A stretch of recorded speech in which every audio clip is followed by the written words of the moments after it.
গল্পকথার আসরে আপনাদের সকলকেই স্বাগত। আজ আপনাদের জন্য প্রসেনজিৎ সিংহের লেখা গল্প আছে অন্তরে।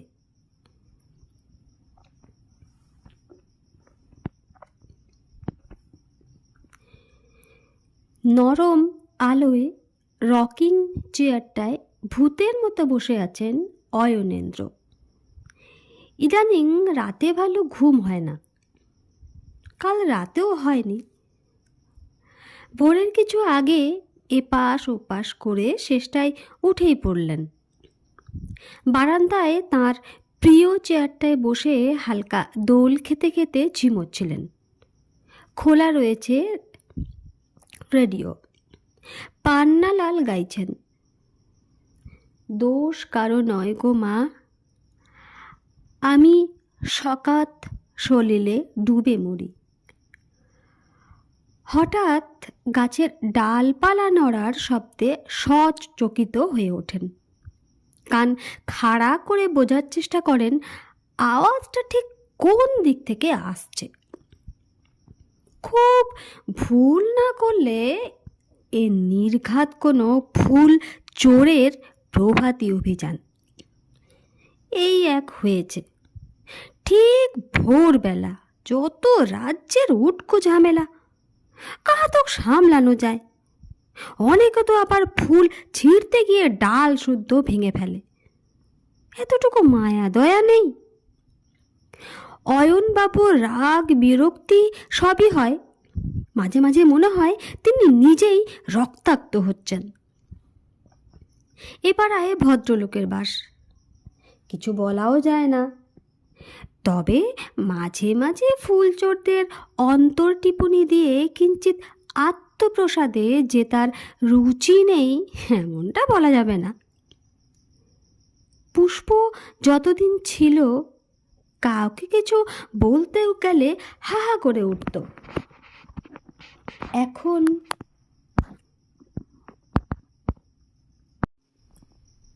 না, একবার দেখা দরকার। উসখুস করতে করতে উঠে পড়ে নয়ন। মেজেনাইন ফ্লোরের ঘর থেকে পাঁচিলের ওদিকটা স্পষ্ট দেখা যায়। পুষ্প ওটাকে 1.5 তলার ঘর বলতো। যাই হোক, উঠে গিয়ে দেখলেন তরফদার গিন্নি হাঁকশি বাগিয়ে যুদ্ধ চালাচ্ছেন। শিকার গুলঞ্চ।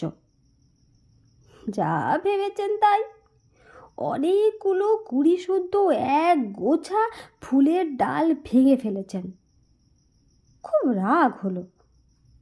রাতে ভালো ঘুম না হওয়ায় মেজাজটাও টোকে আছে। মনে হলো সরসন্ধান করা যাক। নরম গলায় বললেন, ও কি করছেন? এপাশ ওপাশ তাকিয়ে একসময় তরফদার গিন্নি জানলায় অয়নেন্দ্রকে আবিষ্কার করলেন। খোদ মালিকের চোখে পড়ে যাওয়ায় একটু অপ্রতুস্ত হলেও অপ্রতিভ হলেন না। আপনি ভালো আছেন? এই পুজোর ফুল একটু নিচ্ছিলাম। কায়দা দেখো, করছে চুরি। কুশল জিজ্ঞেস করে সেটাকে আবার লঘু করার চেষ্টা। নেবেন না? নেব না। তরফদার গিন্নির ভারী শরীর, ফুল তোলার কষ্টতে সাত সকালে ঘেমে নেই একসা। অয়নেন্দ্রের কথা একটু বেসুরো ঠেকল। ফের তাকালেন তার দিকে। অয়নেন্দ্র ফের বললেন, আপনি তো ফুল নিয়েছেন, ওই নেওয়ার কথা বলছি না। কিন্তু আপনার ঠাকুর ও ফুল নেবেন না। নেবেন না মানে? চুরির মাল ঠাকুরের সহ্য হবে? হারার পাত্রী নন তরফদার গিন্নি। হাসতে হাসতে বললেন, আপনি যে কি বলেন না হেন্দা, আমার গোপাল নিজেই তো ননিচোরা। আ ভক্ত আর ভগবান মিলে তো বেশ ভালোই। অমন বলবেন না। পড়েননি, পুষ্প আপনার জন্য ফোটে না। সে তো বুঝলাম, তরফদার গিন্নি সাত সকালে পুষ্প চয়ন করবেন বলে ফোটে, কিন্তু এও পড়েছি পরের দ্রব্য না বলিয়া লইলে। দেখুন, পুষ্পতি কিন্তু কখনো আমাকে অমন কথা বলতেন না। আপনার পুষ্পতি তো ছুটি নিয়ে হাওয়া, তাছাড়া সে কখনো বাগান করেনি। পরিশ্রমটা বরাবর আমাকেই করতে হয়েছে। আপনাদের বাড়িতে তো অনেক জায়গা, সেখানে কিছু ফুলের গাছ টাছ লাগান না কেন? ও তো ফলের গাছে ভর্তি। হ্যাঁ, ফুল তো খাওয়া যায় না। ফুল গাছ লাগিয়ে কি হবে? ওটা অন্যের বাড়ি থেকে ম্যানেজ হলে ভালো। কি বলেন? আপনার কি হয়েছে বলুন তো? কিচ্ছু না, শুধু বোঝবার চেষ্টা করছি ফুল তো মনে মনেও নিবেদন করা যায়।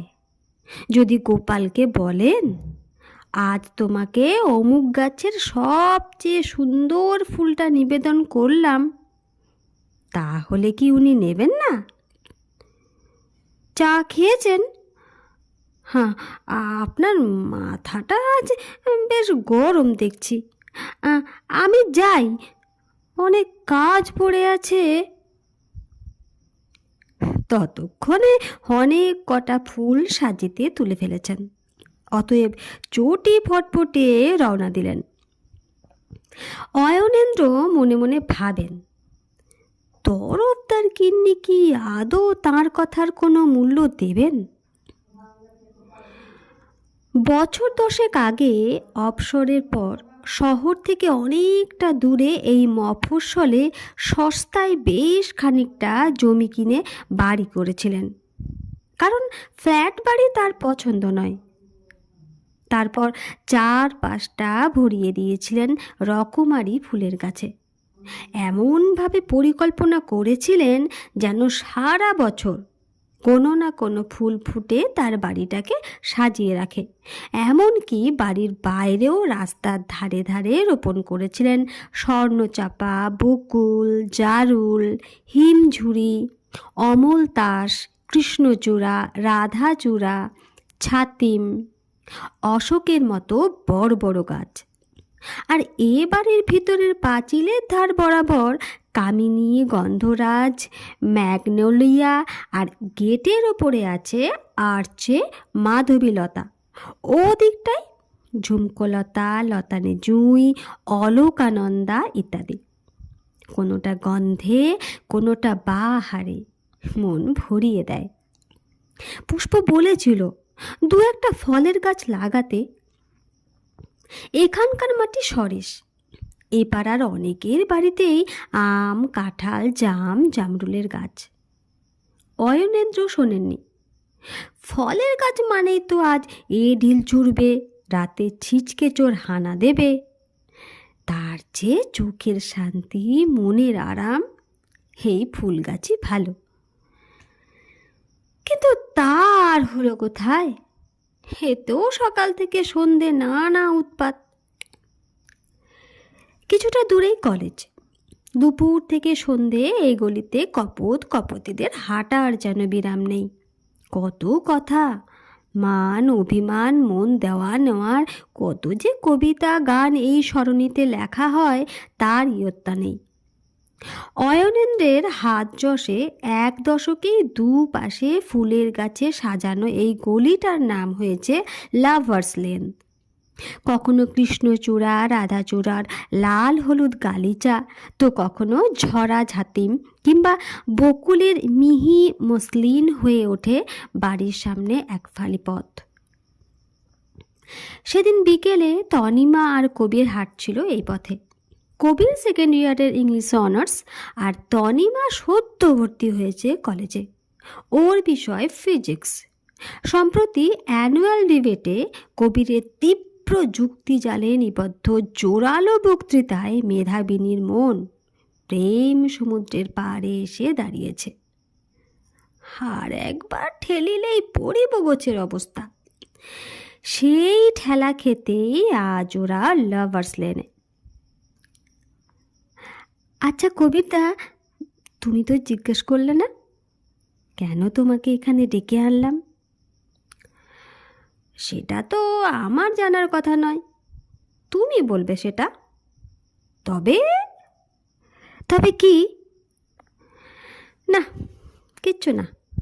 আহা, বলো না। কথা বলতে বলতে অয়নের বাড়ির পাশের রাস্তা দিয়ে হাঁটছে ওরা দুজন। আর এ পাশে একতলার ঘরে ধ্যানী বকের মতো অয়ন বসে আছেন খাটে। পুষ্পর ভারী পছন্দ ছিল এই পাঁচিল ঘেরা একতলার এই ঘরটা।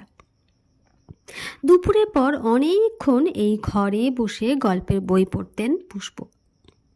অনেক পরে বুঝেছেন অয়নেন্দ্র তার স্ত্রী রত্নটি আসলে এই ঘরে বসে বসে উৎকর্ণ হয়ে থাকতেন পাঁচিলের ওধারে বিপুল পৃথিবীর প্রণয় তরঙ্গে অনুরণিত হতে, জারিত হতেন প্রেম সুধারথে। পুষ্পর জীবনে প্রেম এসেছিল খুব অল্প বয়সে, তখনও স্কুলের গণ্ডি পেরোননি। দূর থেকে ভালো লাগতো উদ্দীপ্ত দাকে। ক্লাস 11-এর উদ্দীপ্ত দা চলনে বলনে চৌখস, দুর্দান্ত ফুটবলার। সেবার ওদের বাজিতপুরের হাই স্কুলের সঙ্গে আদর্শগড় হাই স্কুলের ফুটবল ম্যাচের একদিনে কি যে কাণ্ড হলো! 1 গোলে জিতেছিল ওদের স্কুল, আর সেই গোলটা করেছিল উদ্দীপ্তদা। এই পর্যন্ত ঠিকই ছিল। মাঠ ঘিরে সেদিন ছাত্র ছাত্রীর ভিড়, সেই ভিড়ে মিশেছিলেন পুষ্প। কিন্তু উদ্দীপ্তদার নজর এড়ায়নি। খেলতে খেলতেই 2-1বার দৃষ্টি বিনিময়। মনের ভিতরটা ঝনঝন করে উঠেছিল পুষ্পর। বেড়ে গিয়েছিল হৃদস্পন্দন। লজ্জায় ভালো লাগায় আকুলি বিকুলি পুষ্প টের পেয়েছিলেন তিনি ঘেমে উঠছেন। পাছে কেউ বুঝে ফেলে তাই চোখ নামিয়ে নিয়েছিলেন। কিন্তু এটা কি করল উদ্দীপ্তদা? গোল করে তীব্র গতিতে ছুটে এসে নীল ডাউনের ভঙ্গিতে বৃষ্টি ভেজা হালকা পিচ্ছিল মাঠে স্লিপ খেতে খেতে এগিয়ে এসেছিল ওদের দিকে। আলিঙ্গনের আরতিতে 2 হাত ছিল প্রসারিত, যেন গোলটা তাঁকেই উৎসর্গ করল। ভাগ্যিস ভিড় ছিল, তাই নির্দিষ্ট করে বোঝা যায়নি জন অরণ্যের মাঝে নিভৃত নিবেদন কার উদ্দেশ্যে। নইলে কি যে হতো! হয়েছিল। মনে তুমুল তোলপাড়। বাড়ি গিয়ে ধুম জ্বরে পড়েছিলেন। 2 দিন স্কুলে যেতে পারেননি। কিন্তু জীবনটা তো গল্প নয়, যেমন ভাবা যায় সে পথে এগোনো যায় না। উদ্দীপ্তদার তীব্র অনুরাগ বুকের মধ্যে নিয়ে বাজিতপুর ছাড়তে হয়েছিল পুষ্পকে, কারণ বাবার ছিল বদলির চাকরি। কিন্তু সেদিনের সেই উদ্দীপনাটুকু আজীবন বুকে আগলে বেরিয়েছেন পুষ্প। বলেছিলেন শুধু ঠাকুমাকে। অয়নেন্দ্রের সঙ্গে বিয়ের দিন কয়েক আগে কষ্টের কথা জানাতে অসিতে পর সুরবালা দীর্ঘশ্বাস ফেলেছিলেন। ফোকলা দাঁতে ম্লান হেসে প্রিয় নাতনিটিকে বলেছিলেন, এ তোর গোপন রত্ন রে দিদি ভাই, কাউকে দেখাস না, নাচ জামাইকেও না। এর কদর অন্যে বোঝে না। কথা রেখেছিলেন পুষ্প। অয়নেন্দ্রের সামনে কোনো দিনই সেই অনুরাগের যন্ত্রণা মেলে ধরেননি। সঙ্গে নিয়ে চলে গিয়েছিলেন পরপারে। অয়নেন্দ্রের বয়স যখন অল্প, তখনই জীবিকার সন্ধান পেয়েছিলেন। পাকা চাকরি, ভদ্রস্থ বেতন, বাবা মা দেখে শুনে দ্রুত বিয়ে দিয়েছিলেন। একটি মেয়েকে ভালো লাগতো বিশ্ববিদ্যালয়, তবে প্রবল ব্যক্তিত্বশালী বাবার দাপটে কুঁড়িতেই জুড়ে গিয়েছিল সেই ভালো লাগা। সেই কুঁড়িকেই তো তিনি আজীবন সৃজন করে চলেছেন পরম মমতায়। তার গাছে গাছে যখন ফুল ফোটে তখন মনে পড়ে অদিতির কথা। তার খোপাতেই সাজিয়ে তোলেন পুষ্পরাগ। সেই স্মৃতি থেকেই বাড়ির নাম রাখেন পুষ্পনিকেতন। আবার তাঁর স্ত্রীর নামই পুষ্প, ফলে এ বাড়ির নাম যখন পুষ্পনিকেতন রেখেছিলেন অয়নেন্দ্র, তখন অনেকেই ভেবেছিলেন, আহা কি পত্নী প্রেম। শুধু অয়ন জানতেন সত্য মিথ্যা। তবু পুষ্প চলে যাওয়ার পর থেকে দিনগুলো বিস্বাদ। আজ ওর কথা মনে পড়ছে বারবার। সেটা কি লুকিয়ে পুষ্পর মতো কপত কপতির কথা শুনছেন বলে? একদিকে কবির, তনিমা, অন্যদিকে অয়নেন্দ্র, মাঝে অনুচ্চ পাঁচিল, তবে শোনা যাচ্ছে সবটাই। এদিকের ফুল গাছ পাঁচিল টপকে ওধারে গন্ধ বেরোচ্ছে। শেষ বিকেলের নিবু নিবু রোদ্দুরে সবে একটা দুটো করে পাপড়ি মিলছে গন্ধরাজ। এই একটা ফুল পেড়ে দেবে? কেউ আছে বোধ হয়। তা আছে বই কি। প্রায় স্বগোক্তির ঢঙে কবিরের কথার উত্তর দিলেন সত্তরার্ধ অয়ন।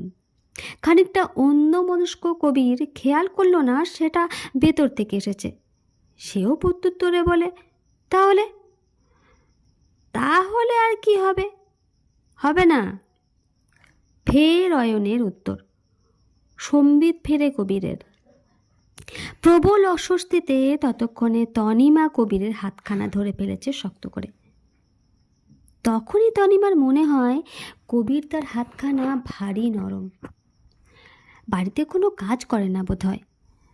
আর কবির অনুভব করে মেয়েদের তুলনায় তনিমার হাতটা বড্ড বেশি কড়া। বাস্কেটবল খেলে বলি হয়তো। যাই হোক, তনিমার চুলে ফুল গুজে দেওয়ার রোমান্টিকতা চটকে যায়। ওরা দ্রুত সেখান থেকে চলে যায়।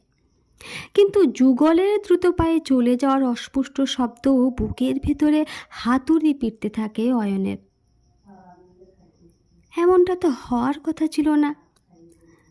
দিয়েছেন বেশ একটা ধাক্কা, কাজও হয়েছে, তাও মনে মেঘ জমছে না কেন? তিনি তো গাছে গাছে ফুটে থাকা সম্পদকে আঁকড়ে ধরে থাকতে চেয়েছিলেন, পেরেওছেন অনেকটাই। বিকেলের খেলার শেষে যে বাচ্চাগুলো আগে ফুল ছিঁড়ত তারা তো আসে না, কারণ তিনি তাদের ডেকে ডেকে বোঝাতেন কেন ফুল ছিঁড়তে নেই। লালবাড়ির বাপান, ভট্টাচার্যদের গোগল, বোসদের জিকো সবাইকে একদিন বুঝিয়েছিলেন ওই ফুলগুলো মায়ের কোলে খেলা করা শিশুর মতো। যদি কেউ ছিঁড়ে নিয়ে যায় তবে ওদের মা কষ্ট পাবে। ফুলদানিতে কি কেউ শিশুদের কাটা মুন্ডু সাজিয়ে রাখে? ফুলেরা তেমনই। এই বছরে ছেলেগুলো অনেকটা বড় হয়েছে, শিখেছে ফুল ছিঁড়তে নেই। অনেকে বাড়িতে ফুলের গাছও লাগানো শিখেছে। তবু আজ বিকেলের ঘটনাটা তাকে বড্ড আঘাত দিয়ে গেল। মনে হলো এই পৃথিবীর সুন্দরতম এক দৃশ্য রচনায় তিনি যেন মূর্তিমান স্বার্থপর দৈত্য। তরুণ তরুণীকে তিনি চেনেন না। বাইরে বেরিয়ে দেখলেন ওরা পথের বাঁকে মিলিয়ে গিয়েছে। ধাক্কাটা পেড়ে ফেলল তাকে। ঠিক করলেন কাল ভোরে তিনি নিজে ফুল তুলে তরফদার গিন্নিকে দিয়ে আসবেন, আর কোনো প্রেমিক প্রেমিকাকে বাধা দেবেন না। ভাবতে ভাবতে মনটা তার ভারী প্রসন্ন হয়ে ওঠে। সযত্ন লালিত যেদের গুহা থেকে বেরিয়ে তিনি যেন চলেছেন অন্য পৃথিবীর পথে। মনে হয় পৃথিবীতে বেঁচে থাকাটা বড় সুন্দর। পরদিন কাজের লোক এসে দাদুর সাড়া না পেয়ে পাড়ার লোক জড়ো করল। দরজা ভেঙে ঢুকে দেখা গেল বারান্দায় চেয়ারে চোখ বুজে আছোয়া অয়নেন্দ্র, বুকে ধরা একগুচ্ছ ফুল। আর রেডিও চলছে, তাতে সাগর সেন গেয়ে চলেছেন, পুষ্পবনে পুষ্প নাহি আছে অন্তরে, পরাণে বসন্ত এলো কার অন্তরে।